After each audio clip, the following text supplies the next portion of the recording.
Hello hello जी hello चारिदिके करे संग भেঙे तुम्हारी जय गान मुखरित तुम्हार नामे जमीन आसमान चारिदिके करे संग भेঙे तुम्हारी जय गान मुखरित तुम्हार नामे जमीन आसमान चारिदिके करे संग भेঙे तुम्हारी जय गान मुखरित तुम्हार नामे जमीन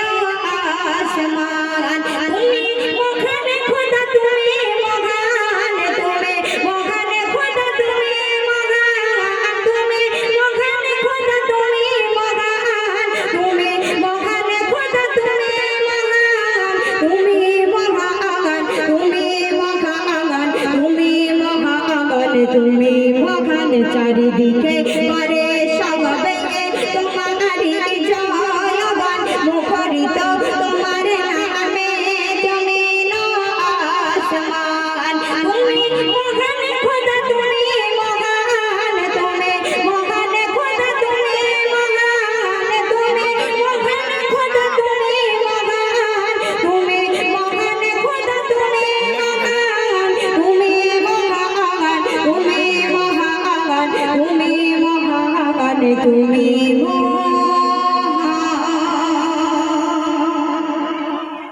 তো শুনলেন ছোট্ট করে একটি ধারণা পরিবেশন করলাম। এখানে অনেক ইউটিউবার উপস্থিত হয়েছে, দেখতে পাচ্ছি সামনে নতুন নতুন চ্যানেল সবাই আছে। তো আপনাদের কাছে একটু অনুরোধ করব, দেখতে পাচ্ছেন আমাদের আফজাল ভাই কি বলেছে, যাদের লাইভ চলছে একটু শর্ট করে দেবে, ঠিক আছে? দিলে তাহলে আর বোঝা যাবে না। তো শুনতে থাকুন, যেটা আমার ফরমাইশি কালাম, যে ইহুদি নারী আর মা ফাতেমার কেমন বন্ধুত্ব ছিল সেই কালাম আপনাদের সম্মুখে পরিবেশন করব।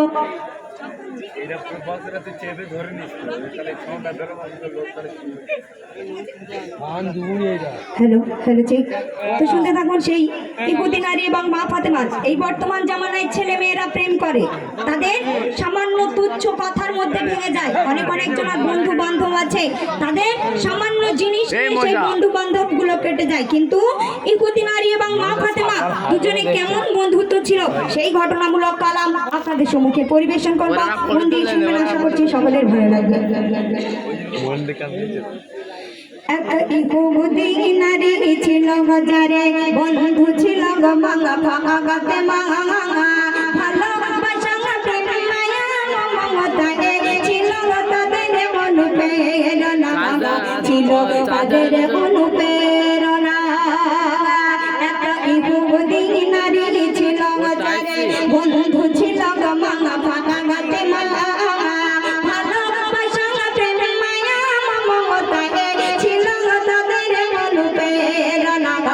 ছিল তাদের অনুপ্রেরণা। মা ফাতেমা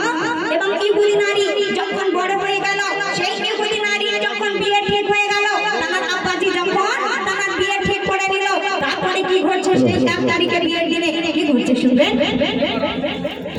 1 তারিখে ইহুদি মেয়ে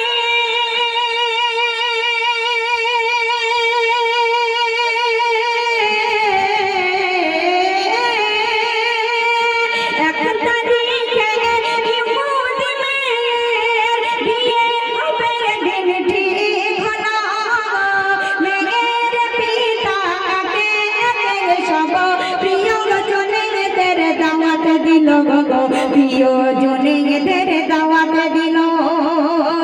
মেয়ে বলে দাওয়াত দিয়েছো আমার বান্ধব বিভাগাত মা না এলে সে আমার বাড়িতে এ বিয়ে আমি করব না, এ বিয়ে আমি করব না। সেই ইহুদি নারী তার আব্বাজিকে বলছে, আব্বাজি তুমি আমার বিয়ে ঠিক করেছো, অনেক ভালো কথা, কিন্তু তুমি সমস্ত তোমার আত্মীয় স্বজনদেরকে দাওয়াত করছো, আর আমার প্রিয় বান্ধবী ওই ফাতেমাকে যদি না তুমি দাওয়াত করো এ বিয়ে আমি করব না। তো সেই ইহুদি কি করছে তারপরে কবি লিখছে, শোনো। আসবে বড় বড় রাজা বাদশাহ,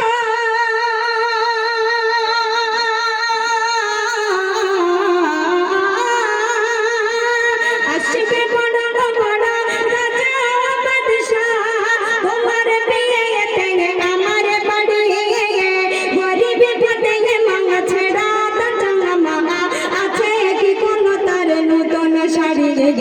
আছে কি কোনো তার নতুন শাড়ি বাঙালি সম্মান হবে যে বদনামা আসলে গরিব কই ভাঙাতে মা সোনা বেটি তোমার কথা মেনে নিতে আমি পারবো না মেনে নিতে আমি পারবো না যখন ওই ইহুদি মেয়েটা আব্বাকে বলছে যদি তুমি ওই আমার বান্ধবীকে যদি না দাওয়াত করো তাহলে এই বিয়ে আমি করব না তখন ওই ইহুদি মনে মনে একটা ফোন দিয়ে আনলো যে গরিব ফাতেমা তার কোনো নতুন পোশাক নেই তার কোনো অওকাত নেই সে একটা নতুন পোশাক কিনে গায়ে দিয়ে আসবে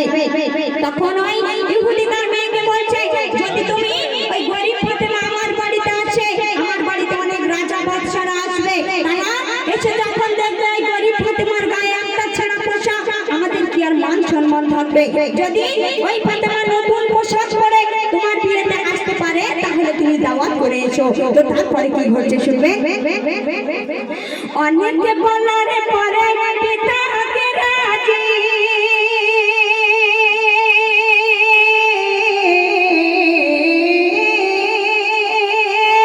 অনেকে বলার পরে পিতাকে রাজি করে নিল ইহুদি মেনে পিতা বলে বেশ তবে চলো সে আসে দামি পোশাক গায়ে দিয়ে আসে দামি পোশাক গায়ে দিয়ে গরিব বলে আজ মামা ফাতে মাঙা হয়ে গো কত কইলা আগাছনা আর সকল নারীদের হবে দেশের দ্বারে তাকে তো তোমরা গাছিলে না তাকে তো তোমরা গাছিলে না একটা ইহুদি নারী ছিল যারে বন্ধু ছিল মামা ফাগাতে মাঙা একটা ইহুদি নারী ছিল যারে বন্ধু ছিল মামা ফাগাতে মাঙা ভালোবাসা প্রেম মায়া মমতা ছিল তাদের অনুপ্রেরণা ছিল তাদের অনুপ্রেরণা যখন সেই ইহুদি মেয়ে তার আব্বাজির কাছ থেকে পারমিশন পেয়ে গেল সেই গরিব ফাতেমার বাড়িতে গিয়ে বলছে ফাতেমা তুমি তো বলো এই দুনিয়ার বুকে তুমি নাকি একজনকে ভালোবাসো তার সঙ্গে প্রেম করো কে হলো সে হলো তোমার আল্লাহ তুমি তো সব সময় বলো আল্লাহ পাক নাকি তোমাকে খুব ভালোবাসে তুমি যে কথাটি বলবে আল্লাহ পাক নাকি কবুল করে নেয় তাহলে আজকে তোমার আল্লাহকে বলো না যে একটা নতুন পোশাক দিতে আমার বিয়েতে তুমি পরে যাবে তখন মা ফাতেমা দৌড়ে গিয়ে নামাজ পাটিটা পিছিয়ে আল্লাহ পাকের কাছে ফারিয়াদ করতে করতে নামাজ শেষ করতে করতে তখন আল্লাহ রসুল দোজাহানের বাদশা মা ফাতেমার বাড়িতে এসে গেল আর তারপরে কি ঘটছে সেই উদ্দেশ্য করে শায়র লিখছে শুনো খোদার মহিমা কেউ তো বোঝে না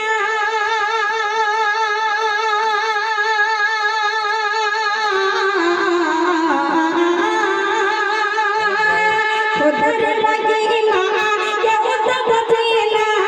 জিবরিল এলো মোর নবীর দারে জান্নাত হতে কিছু সামান আজে দিয়ে গেল মোর নবীর হাতে দিয়ে গেল মোর নবীর হাতে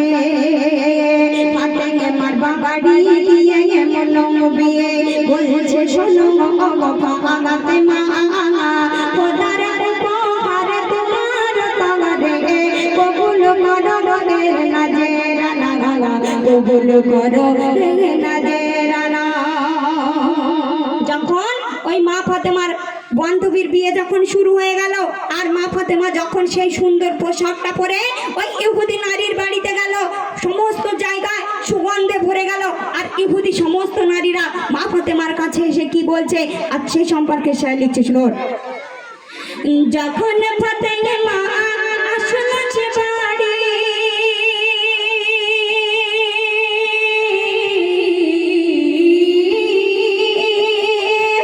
যখন ফাতেমা আসলো সে বাড়ি চমকে ওঠে যত রাজা বাদশা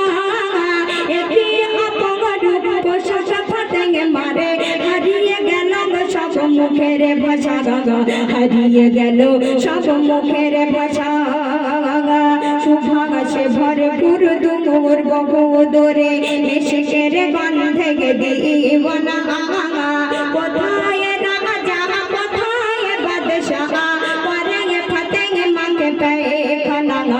করে ফাতেমাকে পায়খানা।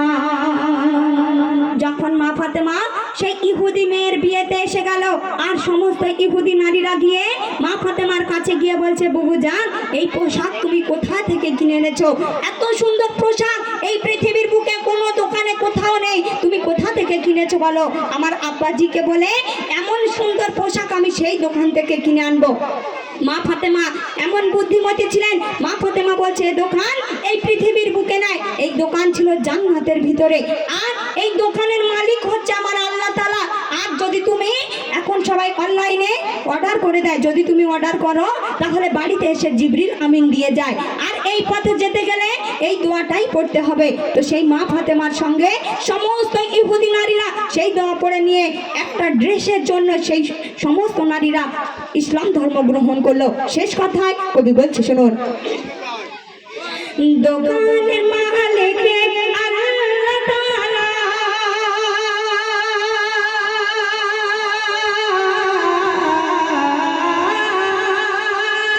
দোকানের মালিক আল্লাহ তাআলা, পৌঁছায় দাঁড়ায় দাঁড়া জিবরিল আমিন, সেই দোকানের সুগন্ধে একদিন সিরাতাল মুস্তাকিমে, একদিন সিরাতাল মুস্তাকিমে। শোনো ইমরান ফাতেমার বয়ানে অশ্রু ঝরে চোখে কণা, একে একে সব ফাতেমার হাতে পড়ে নিল গজে কগলে মালা, পড়ে নিল গজে কালেমা।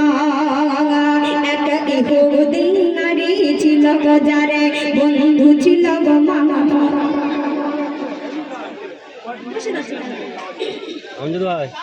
এক ইহুদি নারী ছিল যারে বন্ধু ছিল গো মামা পাগাতে মামা। ভালোবাসা প্রেম মায়া মমতায় ছিল গো তাদের অনুপ্রেরণা, ছিল তাদের অনুপ্রেরণা। শুনলেন একটি ঘটনামূলক কালাম পরিবেশন করলাম আপনাদের সঙ্গে।